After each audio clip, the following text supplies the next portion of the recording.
Money in Bank is just less than 2 weeks away, and with the Bloodline Civil War going to be in full effect in London, England, how will the show be able to, let's say, propel us into getting intrigued into Money in the Bank? Well, let's find out. What's going on, guys? BuzzSawB6 here, back at you with another video. And yeah, in case you guys haven't noticed, lack of videos. I really do apologize for that. My job, I have been very busy with work, and not to mention I've been going on, not to mention other stuff going on in my life, but I am still doing videos. I've been trying to do some other things, and might plan a new series on my channel maybe by tomorrow. Maybe you'll see. And I'm still doing my metal album reviews and going to be doing my retrospectives. I'm still doing all that. Just I had not enough time because I've been very busy with this month because of family and all that stuff, but I finally am going to be reviewing Smackdown. So don't freak out. Your videos are still going to get made. I just hadn't had time for it because adult life kind of sucks. And in case you guys haven't noticed yet, I am feeling very achy because, note to self, always wear sunscreen when you're working out in the sun. What a weird concept. But anyways, that's besides that. How was Smackdown? It was fine. There were some dull moments, but there was a couple fine moments. We're in the Cajun Dome in Louisiana, good old cousin-loving country. So we can recap of the Bloodline. Well, you're out, and I'm out too, and the whole Civil War is beyond the Bloodline between the Usos and Roman and Solo. The Usos come down, and they talk about how they've had their back since day one, and they say, well, we still love Roman, but we had to be out for ourselves, and we were always being told what to do, but he was being a little more controlling. And they say it's going to be locked down at in London, and welcome to the Uso Penitentiary, Roman and Solo. So there you go. Good opener. Really good opener. So we're going to recap of Santos and Knight. Then we get to Rey versus Knight. Now, apparently there were some changes that Vince was back and everyone was freaking the hell out, which, by the way, folks, Vince is allowed to be in the company that he owns, by the way. Just saying. Just because he's backstage doesn't mean he's taking over creative. It's just that he's switching out some ideas that maybe don't work on paper. And initially what was going to happen, it was supposed to be a triple threat between Pete Dunne, Escobar, and Knight, but it got changed to Rey versus Knight. Which, in all honesty, makes sense because Knight attacked Rey after he lost to Santos. So why would you have a triple threat? If they do it next week, that's fine. But why would you do it here when Rey can try to get his revenge on Knight? So we have the match here, and it was fine. The crowd's over for Knight. I don't know why they're still making him heel for some weird reason. They obviously respect Rey, but they like LA Knight more. It was a bit awkward at the end because Rey felt like he was trying to do 15 things at once. But in the end, the Blunt Force Trauma, the BFT, and there you go, Knight wins. He got a pretty big pop out of it. Please have Knight win the Money in the Bank, please. And then Knight goes to attack Rey more, but Escobar comes down. So there you go. Solo and Heyman are backstage. And then Ridge accidentally runs into him, and he says, whoa, watch yourself. And then Solo attacks him with the spike. So there you go. And then Ridge, Pierce, and Sheamus are backstage. Sheamus says, give me Solo tonight.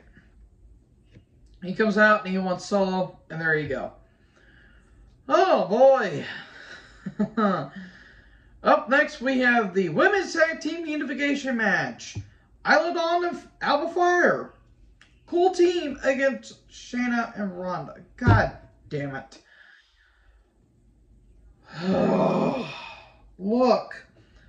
Shayna has not meant much ever since they really floundered her on the main roster ever since they failed to give her the Raw Women's title against Becky at Mania 36. And I'm sorry, Ronda's first run was good and then it ran out of steam by the Rumble in 2019, and it's just been diminishing returns. And I'm sorry, this match was not good. This crowd did not give a shit. They didn't know who to cheer. They didn't know who really the face was. They really haven't had any chance to give Isla Dawn or Alba Fire a chance to really improve. And Ronda is boring as cow shit. Eventually, they tried to pop the crowd, but this crowd was not caring at all. Raquel was at ringside for this, by the way, and the clutch and the armbar, and there you go. We have a new Unified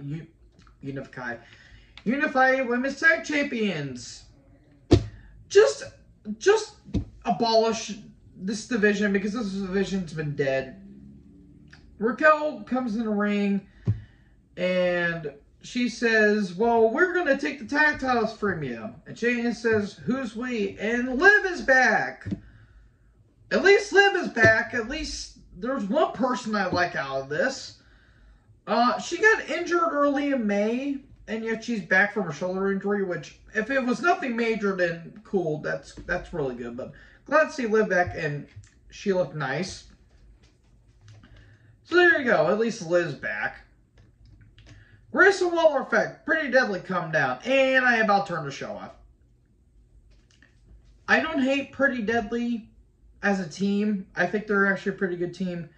This gimmick is atrocious. This is a terrible gimmick. I didn't like it in NXT, and I don't like it here.